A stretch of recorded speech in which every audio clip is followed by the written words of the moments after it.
যেহেতু কালকে কথা দিয়েছিলাম যে আজকে ভিডিওটা দেবো, সেহেতু তোমাদের কথা ভেবে আজকে অনেকে হয়তো ওয়েট করছো যে কখনো ভিডিওটা দেবে, কালকে তো কথা দিয়েছিল।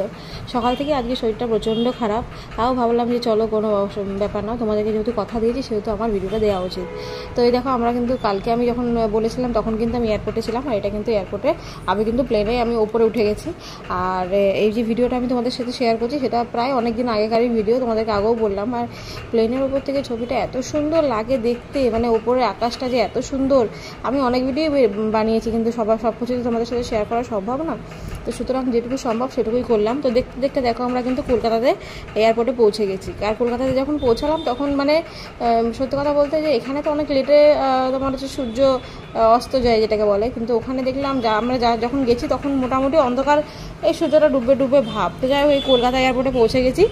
আজকে এখানেই শেষ, আবার বাকিটা কালকে আপলোড করব, সবাই একটু ওয়েটিং করো।